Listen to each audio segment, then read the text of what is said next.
Ισχύς, αποτροπή, επιχειρησιακή αποτελεσματικότητα.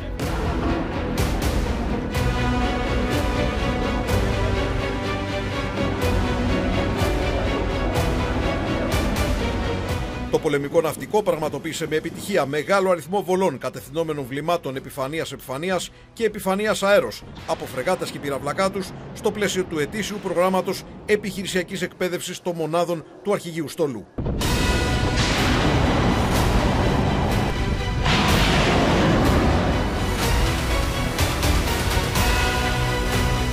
Η φρεγάτα Ύδρα πλέει με υψηλή ταχύτητα προς την περιοχή όπου σε λίγη ώρα θα πραγματοποιηθούν βολές κατευθυνόμενων βλημάτων επιφανείας και αέρος μαζί με άλλες φρεγάτες του στόλου μας.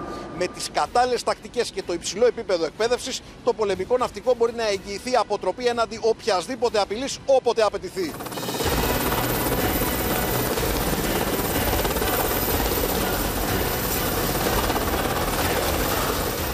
Στο κατάστρωμα της φρεγάτας Ύδρα που έπλεε στο Ιόνιο μαζί με άλλες φρεγάτες και πυραυλακά του στόλου προσμειώθηκε ελικόπτερο το οποίο μετέφερε τον αρχηγό Γενικού Επιτελείου Ναυτικού Αντινάβαρχο Δημήτριο Ελευθέριο Κατάρα, ο οποίος παρακολούθησε την άσκηση μαζί με τον αρχηγό στόλου Αντινάβαρχο Πολυχρόνικου Λούρη.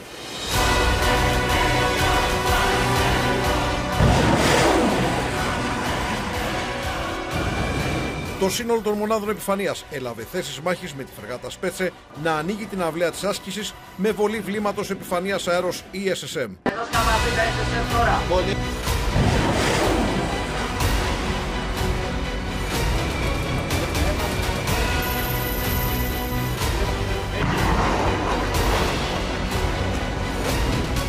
Ακολούθησαν βολές βλημάτων Sea Sparrow από τη φρεγάτα Έλλη και τη φρεγάτα Κουντουριώτης.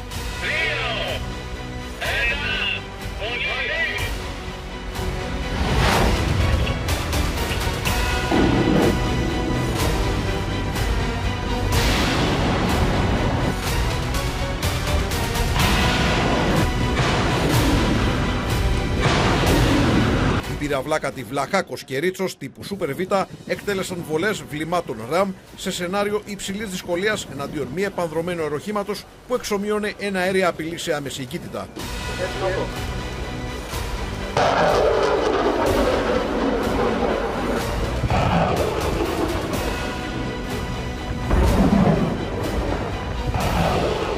Έγιναν βολές κατευθυνόμενων βλημάτων επιφανείας αέρος όλων των τύπων που διαφέρει το ελληνικό οπλοστάσιο αυτή τη στιγμή, γιατί όπως γνωρίζετε του χρόνου θα αυξηθεί με το βλήμα Αστέρ 30 που είναι πολύ μεγάλη των επιδόσεων. Ήταν απολύτως επιτυχής.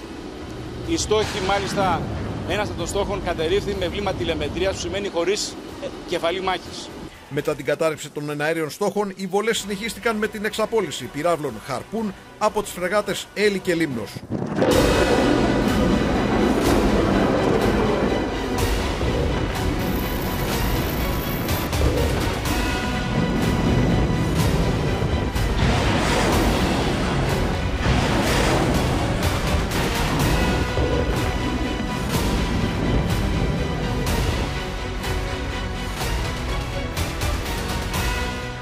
Ακολούθησαν οι πυραυλάκατοι Ρίτσος και Καραθανάσης τύπου Super Β, οι οποίες εκτέλεσαν βολές των φωνικών πυράβλων επιφανείας-επιφανείας Exocet Block 3.